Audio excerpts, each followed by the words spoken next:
Salam sejahtera Malaysia, denyut nadi suara rakyat bergema di channel ini. Jangan lupa tekan butang subscribe, like dan share. Malaysia kita punya, cintai Malaysiaku, kita jaga kita.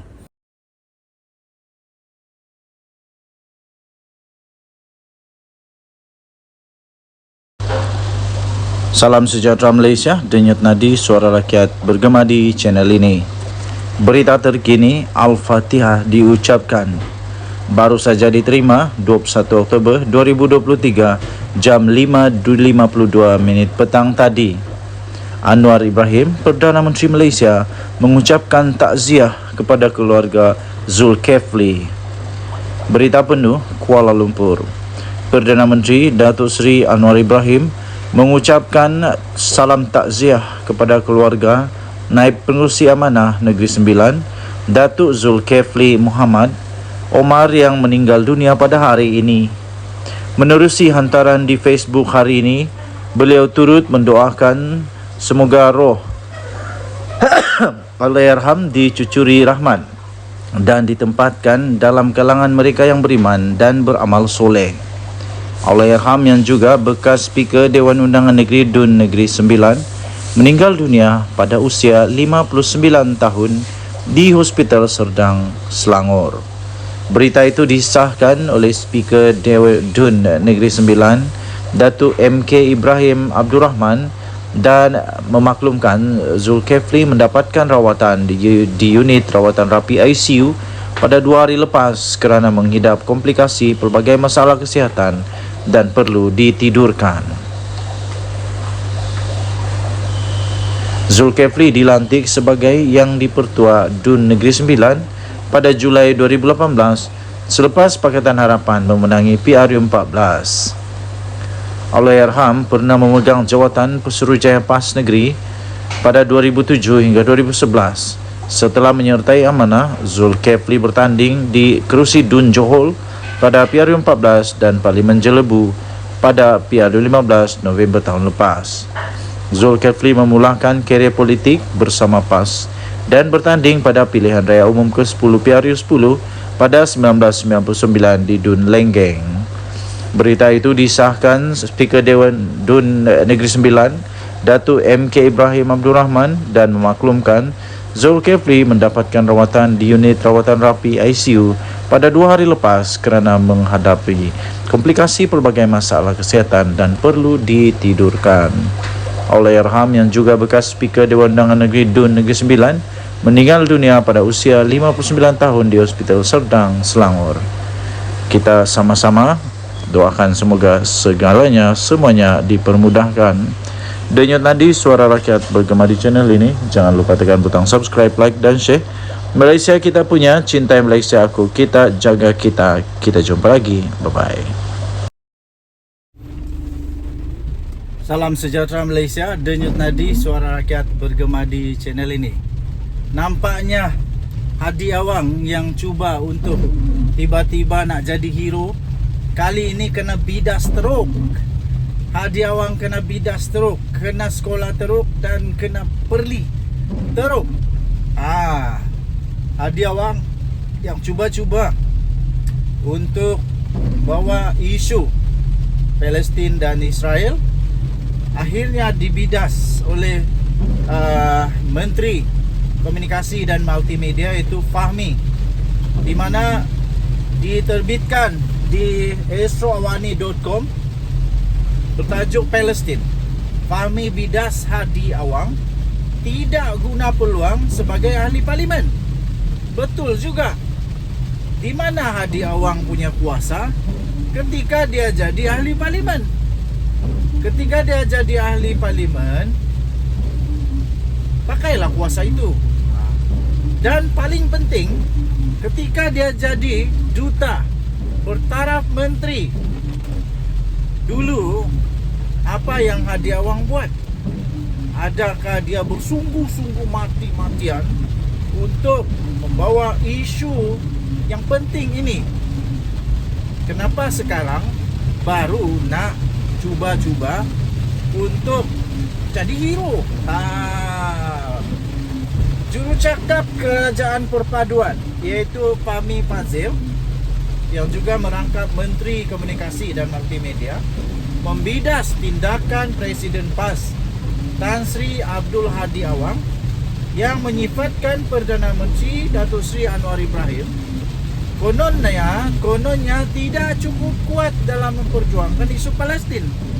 Kenapa dulu waktu kerajaan Perikatan Nasional Muhyiddin Yassin, apa yang diorang buat? Adakah mereka buat seperti Datuk Seri Anwar Ibrahim buat? Apalagi yang mereka nak daripada Anwar? Perdana Menteri sudah pun meluluskan, sudah pun viral bahawa adanya bantuan kemanusiaan 100 juta ringgit. Apalagi yang mereka mau? Dulu waktu Muhyiddin Perdana Menteri dan Hadi Awang jadi menteri, jadi duta Timur Tengah bertaraf menteri, apa yang dia buat? Dia ada tak buat benda tu? Fahmi yang juga adalah Menteri Komunikasi dan Digital berkata Abdul Hadi Awang yang juga adalah ahli parlimen Marang boleh saja menyoal Perdana Menteri di parlimen jika terdapat sebarang isu. Namun beliau bukan saja tidak berbuat demikian, malah tidak hadir ke Dewan Rakyat. Aduh, bukan saja beliau tidak menyuarakan perkara itu di Dewan Rakyat, malah tak hadir pula. Aduh, memang famous betul lah Hadi Awang ini sekarang. Kemudian menteri itu membongkarkan bahawa dari 9 hari bulan lagi sehingga 19 Oktober lagi, Abdul Hadi Awang Abdul Hadi Awang hadir 1 hari saja, iaitu pada 16 Oktober, iaitu hari yang sama Perdana Menteri buat kenyataan mengenai isu Palestin. Jadi peluang untuk lawan ada, kata Fahmi Fadzil. Tapi ada Abdul Hadi Awang kritik atau lawan kenyataan Perdana Menteri? Katanya langsung tak, kata Fahmi menerusi catatan di akaun X beliau. Di Twitter itu, sekarang dah jadi X. Fahmi mengulas mengenai kenyataan Abdul Hadi Awang dalam satu sidang media sempena Muktamar Tahunan PAS di Shah Alam, yang mana beliau berkata ketika ditanya mengenai pendirian Anwar terhadap penindasan rejim Israel terhadap penduduk Palestin di Gaza. Menerusi catatan itu, Fahmi turut berkongsi Hansard Parlimen bertarikh 16 Oktober ketika Anwar membuat kenyataan mengenai isu Palestin pada 11.37 pagi. Ketua Pembangkang Datuk Seri Hamzah Zainuddin berucap selepas itu, malah siap ucap tahniah kepada Perdana Menteri atas pendirian kerajaan dalam isu Palestin. Tiba-tiba saja Hadi Awang mencela. Tapi daripada 136 patah perkataan yang dia ucap, tak sepatah pun dia balas sanggah, tegur atau kritik kenyataan Perdana Menteri yang kononnya tak cukup kuat. Kenapa? Takutkah nak berhujah? Jadi kenapa dia tak terus sebut bila ada peluang dalam Dewan? Ini keadab seorang alim pendakwah. Jelas Abdul Hadi Awang ni seorang yang penuh hasad dengki, kata menteri itu. Jawab, jangan tak jawab. Balas, jangan tak jawab. Jangan diam-diam. Pada 16 Oktober lalu, Perdana Menteri berkata sebarang tindakan untuk menghantar tentera Malaysia ke Palestin, termasuk bagi menjalankan misi pendamai atau keamanan atau koridor kemanusiaan, perlu disepakati oleh negara-negara jiran terlebih dahulu. Pada sesi penerangan berhubung perkembangan terkini krisis Palestin Israel di Dewan Rakyat, Anwar berkata jika perkara itu tidak dilaksanakan, ia akan menyebabkan pesawat negara tidak boleh mendarat bagi misi kemanusiaan. Ketika membentangkan belanjawan 2024 pada 13 Oktober lalu, Anwar yang juga Menteri Keuangan mengumumkan bahawa Malaysia akan melancarkan tabung kemanusiaan bagi menampung serta membantu warga Palestin dengan dana 10 juta ringgit Malaysia. Oh, 10 juta, bukan 100 juta. Minta maaf tuan-tuan dan puan, bukan 100 juta, 10 juta.